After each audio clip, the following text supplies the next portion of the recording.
So, what is a top 50 list and why is it the most critical thing in my business and has been for 17 years? And so, a top 50 list basically is 50 people that are going to refer you one piece of business every year. It's a Google sheet that I would keep printed in my purse and do keep printed in my purse that says first name, last name, email, phone. How do I know them? That's it. Believe it or not, I can trace back 80%. And you gotta remember, I've sold over 3,000 properties, so I can trace back 80% of that to 6 people on that list. Okay, that's how powerful this thing is. And you need it in front of your face. And so, you know, tech is great.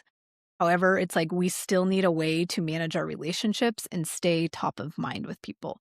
And so when I first ask agents to make their top 50 list, it can feel a little yucky because they have the realization that I don't have 50 people that are going to refer me business. And I go, you know what? That's okay.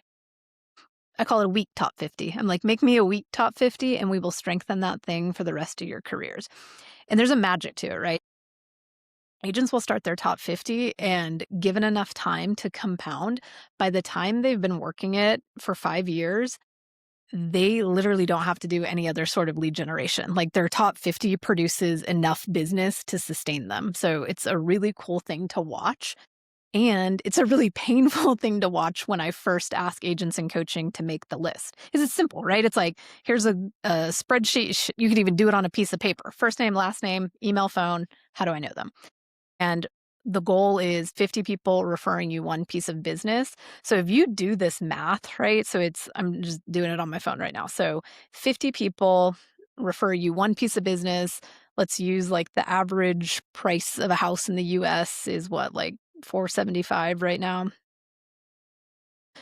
That's 23, like 23.7 million of business. Let's say you only close 80% of it. You're talking 19 million at 2.5 commission.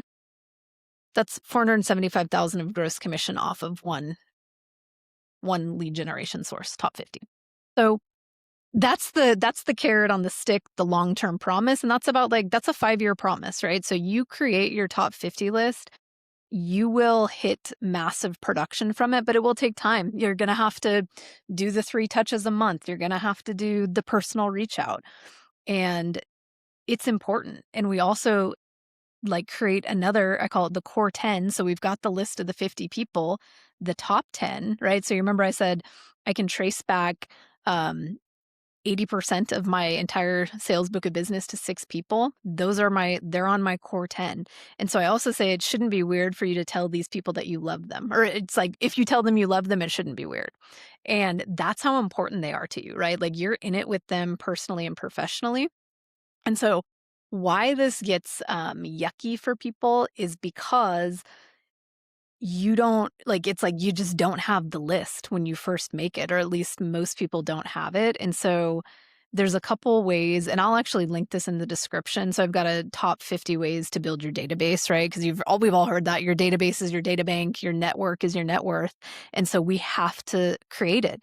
And it doesn't happen by accident. And that's something I need you to hear me say is that 10 million plus of production, it's not an accident. It's highly intentional. And so is the selection of the 50 people. So is how you work the list once you've got it. And then the commitment to it long term, so it really produces. It's like a fruit tree. I don't know if you got any. I'm a gardener, and I've got a couple fruit trees, some fig trees, apple tree, peach tree, that type of stuff. Um, they don't produce the first year you put them in the ground, right? Like you've got to let the root system. Maybe they do like 1 or 2, but like for real production, coming off of it, you have to believe that the work works and give it the time that it takes. And so when you first go to make the list, like I said, I'll link the 50 ways to build your database. Start thinking about who are your past clients? Who's your vendor team? Where do you go get your nails done, your hair done? Like, where do you grocery shop? Where do you go work out? Do you go to church? Like any of those places are people that you can meet people. And I also have this other guy, Preston, that's in coaching, and he gave the most wonderful idea to the group, which was make yourself a list of 100 things that you really, really enjoy doing, right? And he's like, you'll start seeing some themes. And then he's like, once you have the themes, go join 5 groups that are in there. So for him, it's like golf, run clubs, excuse me, stuff like that. And so that's an easy place to start generating people for your top 50.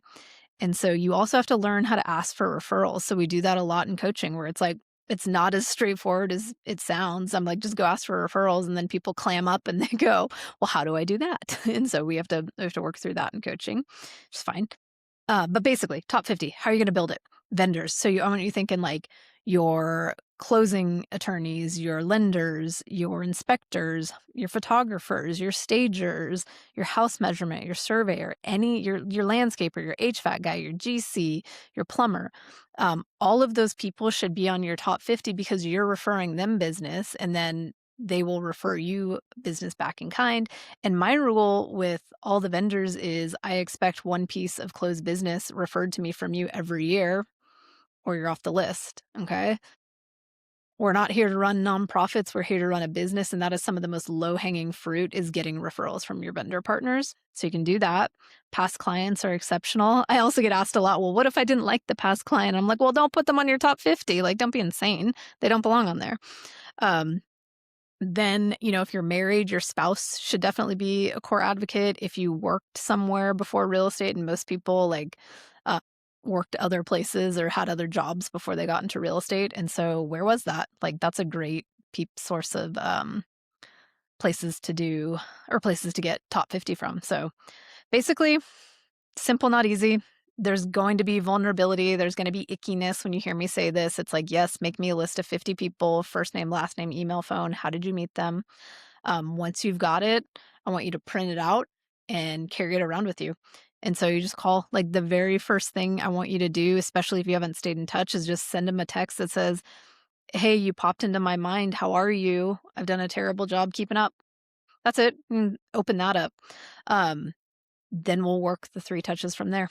Okay, so the personal touch, get them on your monthly newsletter, and then get them on your market stats and HomeBot and stuff like that. So top 50, super powerful stuff. Make the list. That's part of my best advice is just get that initial list made because then we will strengthen it. I call it we'll swap out the players. So every time you close a transaction, you'll decide, does that person belong on your top 50?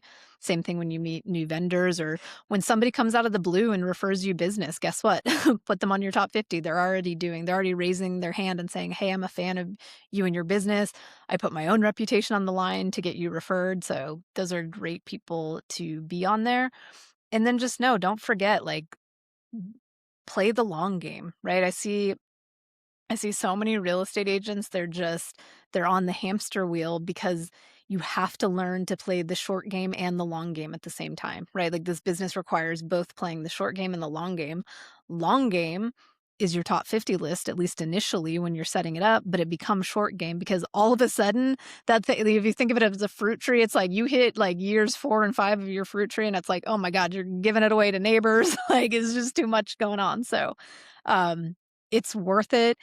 I always get asked, like, what is the one thing in your business that you can't do without? And it doesn't matter. I've built and sold a sales team, an iBuyer business, a title company. I have a coaching business, obviously. Everything I do is based off of that top 50 list. Okay. And of course, it's evolved over the years. And it is the most critical thing to me because people and relationships and referrals are very, very powerful. They make for great testimonials.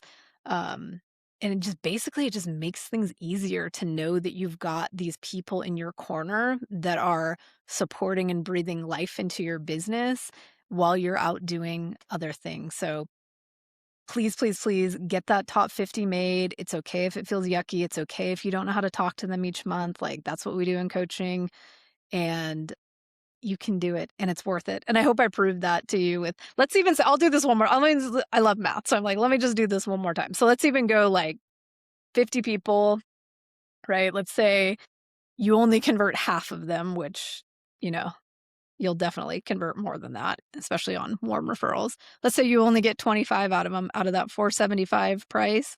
That's still 11.875 million of production and, almost 300,000 of GCI. Powerful, simple, not easy. That's the one business tool I'm like, "You would have to pry my top 50 out of my cold, dead hands." Like, it's the most critical thing in all of my businesses, no matter what those businesses are. Get it made, and I will like I said, I'll link that, how do you actually build the initial one, that build your top 50 database.